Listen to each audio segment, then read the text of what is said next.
नमस्कार दोस्तों, आज हम आपके सामने एक एक नियम लेके आए हैं, यूनिटरी मेथड लेके आए हैं कि एक एक नियम से किस प्रकार के सवालों को सॉल्व किया जाता है। तो चलिए दोस्तों, अगर आपको मेरा वीडियो अच्छा लगता है तो इसे लाइक करें, कमेंट करें एवं सब्सक्राइब करें और अपने भाई बहनों को शेयर करें। तो वीडियो से स्टार्ट करते हैं दोस्तों। एक एक नियम होता क्या है? एक एक नियम होता क्या है दोस्तों? मतलब कई सारी वस्तुओं का मूल्य दे रखा होता है, फिर एक वस्तु का आपको मूल्य निकालना होगा और फिर अनेक जितनी वस्तुओं को पूछा जा रहा होगा उससे आपको गुणा करना पड़ेगा। तो इससे पहले दोस्तों, एक एक नियम आप जानने से पहले आपको गुणा और भाग आने चाहिए। क्या आने चाहिए? गुणा कॉमा भाग। ये आपको दो चीज़ें दोस्तों आनी चाहिए, तभी आप इस नियम का प्रयोग कर सकते हैं, कर पाएंगे, अच्छे से प्रयोग कर पाएंगे। तो यहाँ पे मैं दोस्तों एक सवाल है मेरे, मैं आपके सामने एक सवाल प्रस्तुत कर रहा हूँ। आप समझने की कोशिश करिए कि यहाँ दे रखा है कि एक दर्जन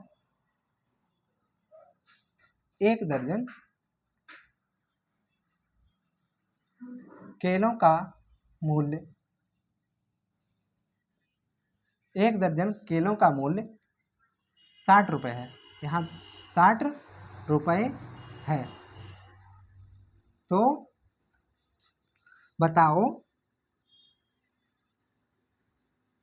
बताओ कि 3 दर्जन केलों का मूल्य कितना होगा? कि कितना होगा?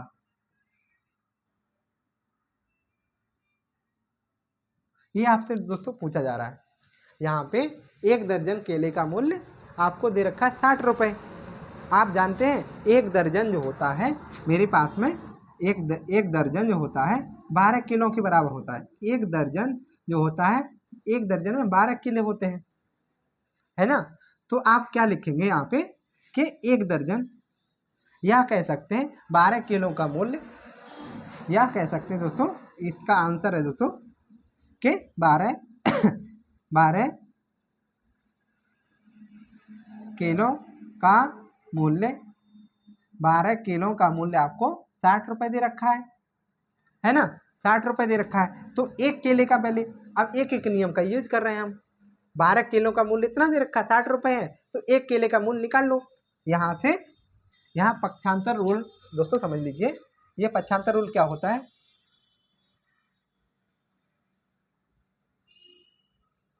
पक्षांतर नियम क्या होता है?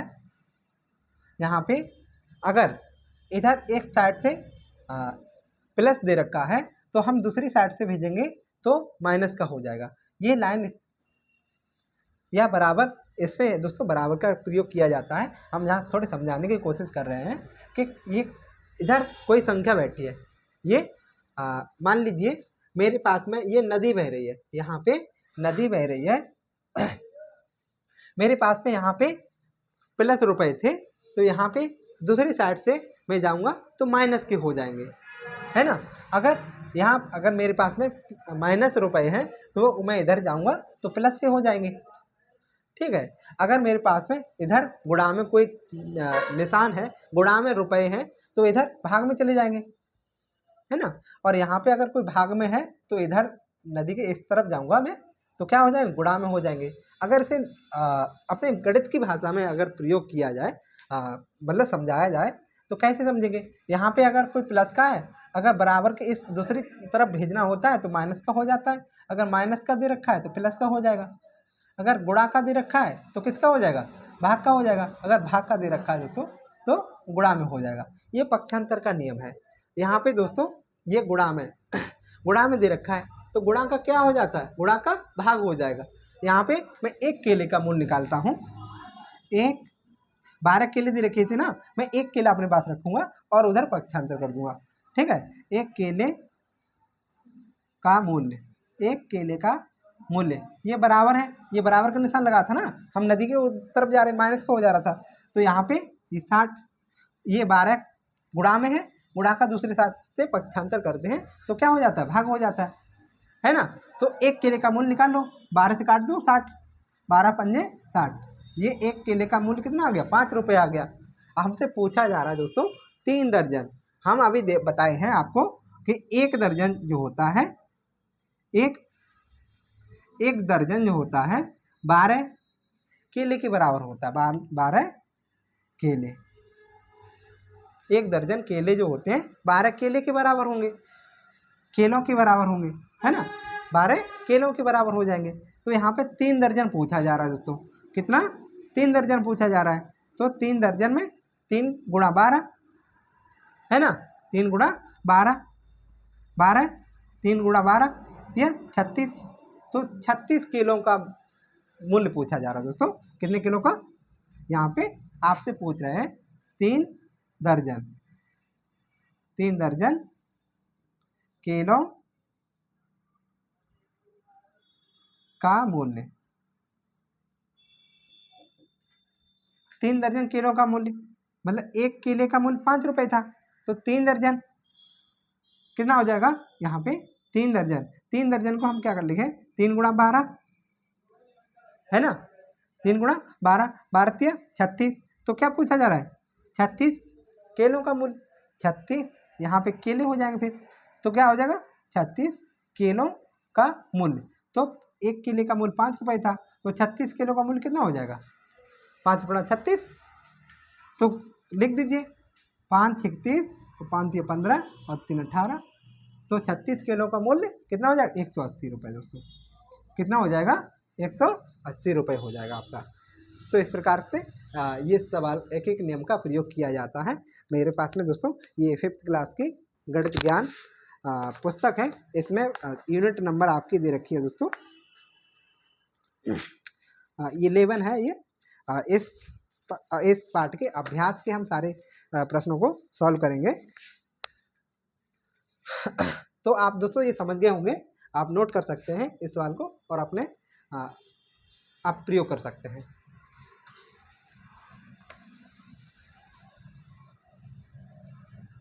मेरे पास में दूसरा सवाल में गणित ज्ञान से अभ्यास नंबर प्रथम का पहला सवाल मैं दे रहा हूँ दोस्तों कि 12 कॉपियों का मूल्य 162 रुपये है। कितना दोस्तों, प्रश्न है मेरा पहला वाला, 12 कॉपियों का मूल्य 162 रुपये, 162 रुपये है। एक कॉपी का मूल्य कितना होगा, एक कॉपी का मूल्य कितना होगा, मूल्य कितना होगा, कितना होगा,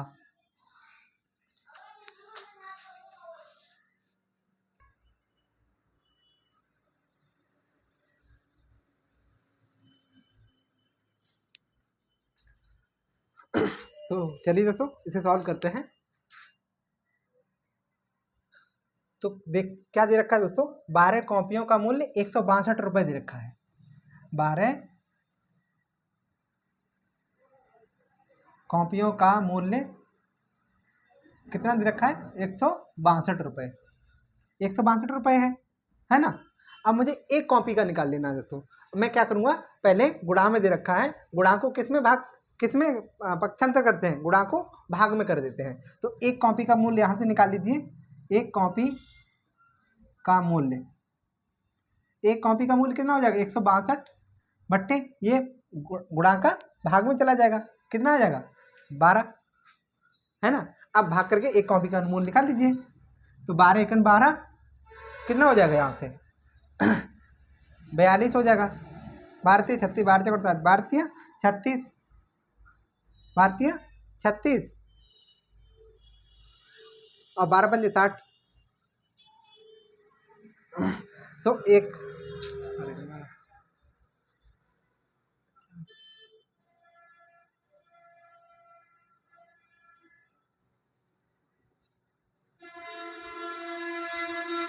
12 पंजे 60 सही है दोस्तों। एक कॉपी का मूल्य कितना आया, एक कॉपी का मूल्य मेरा 13 रुपये 50 पैसे आया है। अब मुझे निकालना कितना है। हाँ, एक कॉपी का ही दोस्तों पूछा जा रहा है। एक कॉपी का मूल्य कितना हो जाएगा दोस्तों, 13 रुपये 50 पैसे। यही मेरा उत्तर हो जाएगा, है ना। इसमें अगला प्रश्न मेरा दोस्तों दूसरा प्रश्न है। ये दूसरा प्रश्न है मेरा दोस्तों। 5 बैग का मूल्य 475 रुपये है। ऐसे ही 8 बैगों का मूल्य ज्ञात कीजिए। 5 बैगों का मूल्य दे रखा है दोस्तों। 5 बैगों का मूल्य 475 रुपये दे रखा है दोस्तों। 475 रुपये है। तो बताना है आपको कि 8 बैगों का मूल्य कितना होगा। 8 बैगों का मूल्य क्या होगा। 8 बैगों का मूल्य क्या होगा आपको बताना है। अब दिया क्या है आपसे दोस्तों, पूछा क्या है। 5 बैगों का मूल्य यहाँ पे दे रखा है आंसर में। 5 बैगों का मूल्य कितना दे रखा है दोस्तों, यहाँ पे 475 रुपये, है ना। एक बैग का 5 बैग का दे रखा है, एक बैग का निकाल लीजिए एक एक नियम से। एक बैग का मूल्य, एक बैग का मूल्य निकालना मुझे, तो क्या करेंगे 475 में ये गुणा में था, दूसरी ओर पक्षांतर करेंगे तो क्या हो जाएगा, भाग में हो जाएगा। एक बैग का मूल्य निकाल लीजिए। 5 ने 45 और 55 25, तो एक बैग का मूल्य कितना हो गया, एक बैग का मूल्य 95 रुपये हो गया दोस्तों। आपसे पूछा जा रहा है 8 बैगों का मूल्य पूछा जा रहा है, तो इसीलिए 8 बैगों का मूल्य, इसीलिए 8 बैगों का मूल्य कितना हो जाएगा, तो 95, एक बैग का 95 था, तो 8 बैग का गुणा कर देंगे। गुणा और भाग, एक एक नियम में 2 ही नियम रूल लगते हैं आपके, एक गुणा लगता है एक भाग लगता है ना। तो 8 का गुणा कर लीजिए। 8 ने 72 720 प्लस 8 पंजे 40, कितना हो जाएगा दोस्तों, ये 760 रुपये। यही मेरा उत्तर हो जाएगा, 760 रुपये हो जाएगा। ये आपने आप देख रहे होंगे दोस्तों मैंने किस प्रकार गुणा किया है। यहाँ पे पहली संख्या में 8 का पढ़ा 9 बार पढ़ा, इसे 0 मान लिया था मैं। ये वाले किस प्रकार ये गुणा होता है दोस्तों, मैं अपने चैनल पे वीडियो अपलोड कर रखी है, उसे आप जाके देख सकते हैं। यहाँ पे 8 का पढ़ा 9 बार पढ़ा, 8 ने 72 हो गए 720, इसे 0 मान लिया था। फिर 8 का पढ़ा 5 बार पढ़ा, 8 पंजे 40 होता है, और 720 और 40 760 हो जाएंगे। इस प्रकार आप समझ सकते हैं। मेरा दोस्तों तीसरा प्रश्न इस प्रकार है, इसे मुझे साफ करना पड़ेगा दोस्तों।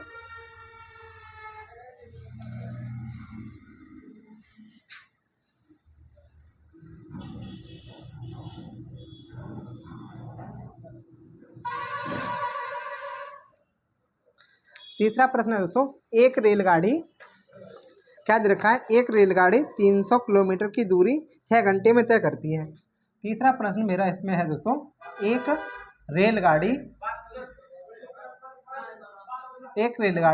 300 किलोमीटर की दूरी जो है, 300 किलोमीटर की दूरी 6 घंटे में, कितने घंटे में दोस्तों, 6 घंटे में तय करती है, 6 घंटे में तय करती है ये, ठीक है, 6 घंटे में तय करती है। इसी चाल से वह रेलगाड़ी 500 किलोमीटर की दूरी कितने समय में तय करेगी। इसी चाल से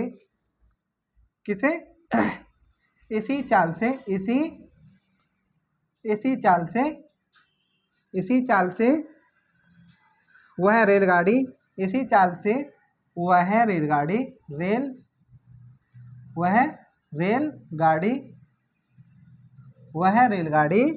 500 किलोमीटर की दूरी 500 किलोमीटर की दूरी कितने समय में तय करेगी, कितने समय में तय करेगी, तय करेगी।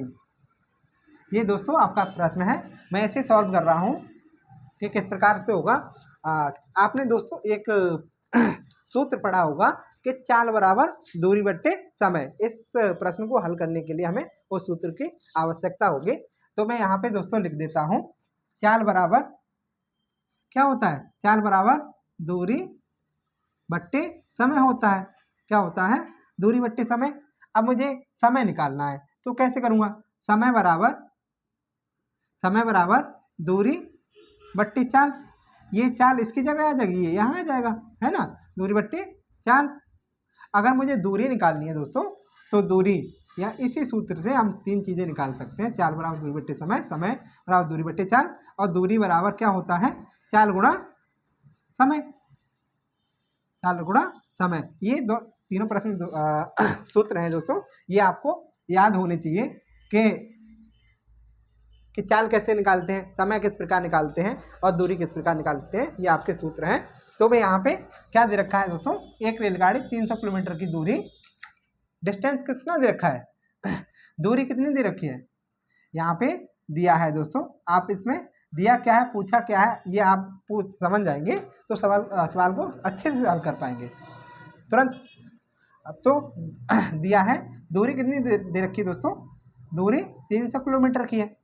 कितनी है, 300 किलोमीटर की है। और समय कितना दे रखा है, समय दे रखा है मेरा यहाँ पे 6 घंटे, है ना, समय 6 आवर दे रखा है। आगे फिर पूछ रहा है उसी चाल से वह रेलगाड़ी 500 किलोमीटर की। यहाँ दो चीज़ें दे रखी हैं, दूरी दे रखी है, समय दे रखा है। यहाँ से हमें निकालना क्या है दोस्तों, पूरी चाल निकालनी है। तो चाल बराबर क्या होता है, चाल बराबर दूरी बट्टे समय। ये सूत्र लगा दीजिए, दूरी बट्टे समय। तो दूरी मेरी कितनी थी, 300 थी, 300 किलोमीटर। हाँ, समय कितना था, 6, तो भाग दे दीजिए, ये h 6 घंटे ना, यहाँ पे 5 6 5 30, कितना आ जाएगा, 50 किलोमीटर प्रति घंटे। ये यूनिट भी लिखना है दोस्तों। तो पहली रेलगाड़ी कितने किलोमीटर प्रति घंटे की स्पीड से चल रही है, तो 60 किलोमीटर 50 किलोमीटर के हिसाब से चल रही है। हमसे पूछा जा रहा है कि इसी चाल से, चाल कौन सी रहेगी आपकी, 50 किलोमीटर प्रति घंटा रहेगी, और रेलगाड़ी की दूरी कितनी है, 500 किलोमीटर है। समय पूछा जा रहा है, क्या पूछा जा रहा है, समय। समय बराबर का सूत्र लगा दीजिए, समय बराबर दूरी बट्टे चाल होता है।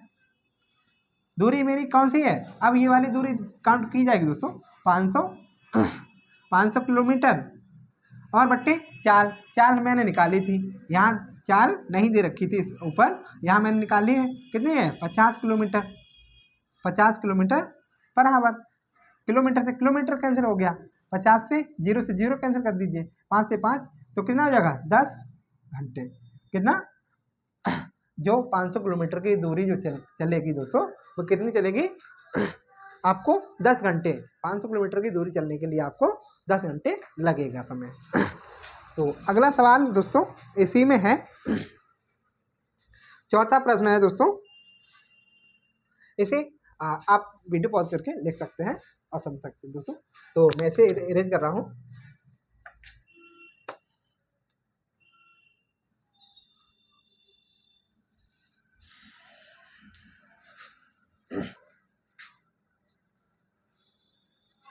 मेरे पास में एक सवाल और दे रखा है, एक परिवार में 15 किलोग्राम गेहूँ 20 दिनों के लिए पर्याप्त है। एक परिवार में 15 किलो। चौथा प्रश्न है दोस्तों, एक परिवार में 15 केजी 15 किलो गेहूँ 20 दिनों के लिए पर्याप्त हैं। 20 दिनों के लिए पर्याप्त है, 20 दिनों के लिए पर्याप्त हैं। उसी परिवार को 30 दिनों के लिए, उसी परिवार को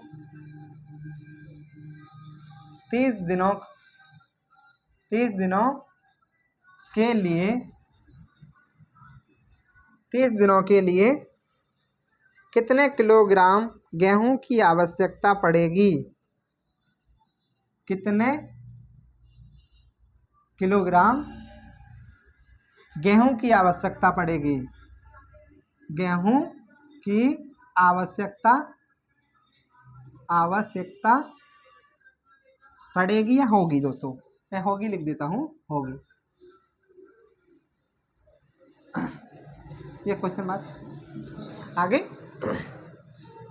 मैं इसे सॉल्व करता हूँ दोस्तों। यह किस प्रकार से सॉल्व होगा? एक परिवार में कितना है? 15 किलो गेहूँ 20 दिनों के लिए चलते हैं। 15 किलो गेहूँ है 20 दिनों के लिए चलते हैं।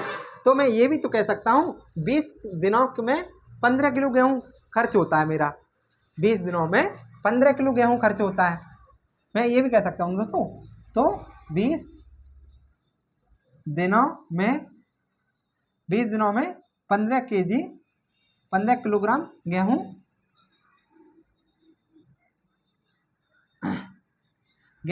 खर्च हुआ। 15 किलो गेहूं खर्च हो गया। या फिर मैं ऐसे कहूं कि 20 दिनों में कितना किलो? 15 केजी गेहूं, 15 किलो गेहूं खर्च हो गया। तो एक दिन का निकाल लीजिए। कितने दिन का? 20 दिन का। 20 दिन में 15 किलो गेहूं खर्च होता है। तो एक दिन में कितना होता है? एक एक नियम से आप इसको निकाल लीजिए। एक दिन में तो 15/20 आ जाएगा। 15/20 आ जाएगा, है ना? तो आप काट लीजिए इसे। 3 से काट दीजिए, नहीं 5 से काटो। 5 या 15, 5 × 20। तो एक दिन में कितने किलोग्राम गेहूँ खर्च हुआ? 3/4 किलोग्राम गेहूँ खर्च होगा आपका, है ना? ये गेहूँ खर्च हो गया आपका। अब मुझे निकालना है 30 दिनों का गेहूँ निकालना है दोस्तों। क्या निकालना है? मुझे 30 दिनों का गेहूँ। 30 दिन में कितने किलोग्राम गेहूँ खर्च होगा मेरा? तो अब मैं इसीलिए लिख दूंगा कि 30 दिनों में गेहूँ 30 दिनों में कितना गेहूँ खर्च होगा? तो एक दिन में 3/4 हो रहा था, तो 30 का गुणा कर दीजिए, है ना? 30 का यहाँ गुणा कर दीजिए। ऐसे काट दो, 2 से काटो 2, 15, 15 × 45 कितना हो जाएगा? 15 × 45, 45 में 2 से भाग दे दीजिए। 2 दूनी 4, 2 दूनी 4, 2 पंजे 10। तो 30 दिनों में गेहूं जो खर्च होगा दोस्तों 22 किलो 500 ग्राम खर्च होगा आपका। ये आपका आंसर हो जाएगा। यहाँ पे दिन दे रखा था, यहाँ 15 किलो से 20 किलो, हम उल्टा भी कह सकते हैं 20 दिनों में 15 किलो गेहूँ खर्च होगा, क्योंकि यहाँ पे दिनों की मात्रा दिनों की संख्या पूछी गई थी आपसे, है ना? तो चलिए दोस्तों, वीडियो को यहीं समाप्त करते हैं। अगर वीडियो आपको अच्छा लगा हो तो लाइक करें, कमेंट करें एवं शेयर करें। चलिए फिर मिलते हैं। नमस्कार।